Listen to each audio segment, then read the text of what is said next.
Welcome to easy इन्भो, तपाईँको व्यापारको smart साथी। फर्स्टमा हामी इजी इन्भोमा कसरी नयाँ अकाउन्ट बनाउने हेरौँ। सबैभन्दा पहिले फोन नम्बर हाल्छौँ र नेक्स्टमा क्लिक गर्छौँ। त्यसपछि हाम्रो नम्बरमा ओटिपी आउँछ। त्यो ओटिपी हालेर भेरिफाई गर्छौँ। ओटिपी भेरिफाई भएपछि अब हामीले आफ्नो पर्सनल डिटेल्स भर्छौँ, जस्तै फर्स्ट नेम, लास्ट नेम, अनि चाहियो भने फोटो पनि अपलोड गर्न सक्छ। सबै डिटेल्स भरिसकेपछि नेक्स्टमा क्लिक गर्छौँ। अब आयो अर्गनाइजेसन डिटेल्सको स्टेप। यहाँ हामी अर्गनाइजेसनको नाम हाल्छौँ, ठेगाना हाल्छौँ, आफ्नो स्टोर कुन क्याटेगोरीमा दर्ता छ त्यो सेलेक्ट गर्छौँ, त्यसको डकुमेन्ट नम्बर अनि डकुमेन्टको फोटो अपलोड गर्छौँ। अब अन्तिम स्टेप, हामी आफ्नो स्टोर कुन टाइपको हो भनेर जान्छौँ, जस्तै electronic stores, grocery, clothing, pharmacy आदि। सबै कुरा गरेपछि अब हाम्रो अकाउन्ट तयार हुन्छ र हामी सिधै होम स्क्रिनमा पुग्छौँ। अब फर्स्टमा हामी सिक्छौँ स्टोरको सामान इजी इन्भोमा कसरी एड गर्ने। प्रोडक्ट एड गर्नको लागि हामी एड प्रोडक्टमा जान्छौँ। त्यहाँ हामीलाई दुईवटा अप्सन देखिन्छ, एउटा एड म्यानुअली र अर्को स्क्यान बारकोड। अहिले हामी स्क्यान बारकोडबाट प्रोडक्ट एड गर्नेछौँ। अब हामी स्क्यानरबाट प्रोडक्टको बारकोड स्क्यान गर्छौँ। स्क्यान गरेपछि प्रोडक्टको डिटेल हाल्ने पेज खुल्छ। अब स्टेप बाई स्टेप हामी डिटेल भर्छौँ। सबैभन्दा पहिले प्रोडक्टको नाम लेख्छौँ, त्यसपछि सप्लायर भन्नाले हामीले यो सामान कुन सप्लायरसँग लिएको हो भन्ने हो। अब हामी प्रोडक्टको डिस्क्रिप्सन लेख्छौँ। अब आउँछ भेरिएन्ट भन्नाले यो प्रोडक्ट कति ग्राम वा कति केजीको हो भन्ने कुरा हो। अब हामी हाल्छौँ स्टकमा अहिले कति क्वान्टिटी छ, जस्तै अहिलेको लागि म 10 लेख्दैछु। युनिट भन्ने सेक्सनमा हामी यो प्रोडक्ट टुक्रामा बेचिन्छ कि किलोमा भन्ने चुज गर्छौँ, जस्तै पिसी कि केजी। अब हामी हाल्छौँ एमआरपी, म्याक्सिमम रिटेल प्राइस, र रिटेल प्राइस हामीले बेच्ने एक्चुअल प्राइस। त्यसपछि आउँछ पर्चेस प्राइस, जसको अर्थ हामीले यो प्रोडक्ट सप्लायरसँग कतिमा किन्यौँ। यसले हामीलाई प्रफिट ट्र्याक गर्न सजिलो बनाउँछ।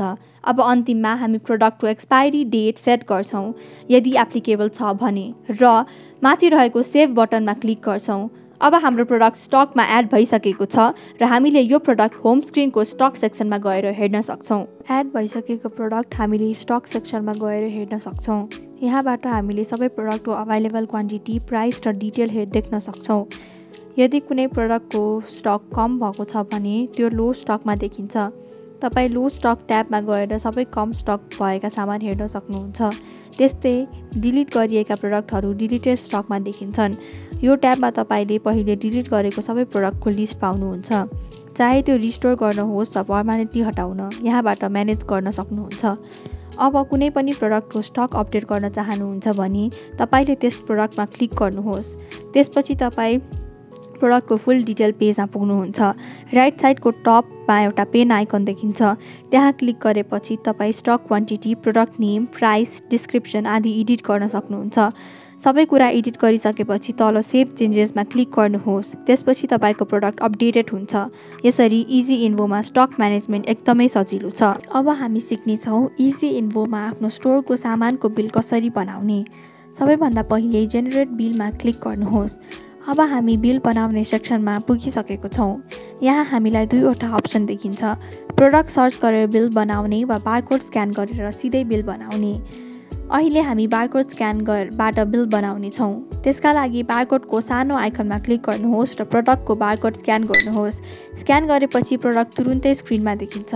अब यदि प्रोडक्टको प्राइस, डिस्काउन्ट वा अन्य विवरण मिलाउनु पर्ने भए प्रोडक्टको सानो पेन आइकनमा क्लिक गर्नुहोस्। यहाँबाट हामीले इन्डिभिजुअल डिस्काउन्ट सेट गर्न सक्छौँ, पर्सेन्टेजमा वा रुपिजमा। रिटेल प्राइस पनि चेन्ज गर्न मिल्छ। त्यस्तै हामी डिसाइड गर्न सक्छौँ कि सामान होलसेलमा बेचेको हो कि रिटेलमा। अब एड कस्टमरमा क्लिक गर्नुहोस्। यहाँबाट हामीले पहिले नै एड गरिएको कस्टमर छान्न सक्छौँ वा नयाँ कस्टमर क्रिएट गर्न सकिन्छ।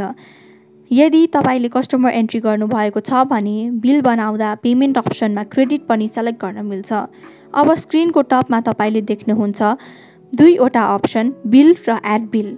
एड बिलको थ्रु हामी मल्टिपल कस्टमर्सको लागि एकैचोटि बिल बनाउन सक्छौँ। उदाहरणका लागि यदि कस्टमरको बिल बनाउँदै गर्दा उनी अर्को सामान लिन काउन्टर बाहिर जान्छन् भने हामी एड बिलमा क्लिक गरेर अर्को कस्टमरको बिल तुरुन्तै बनाउन थाल्छौँ।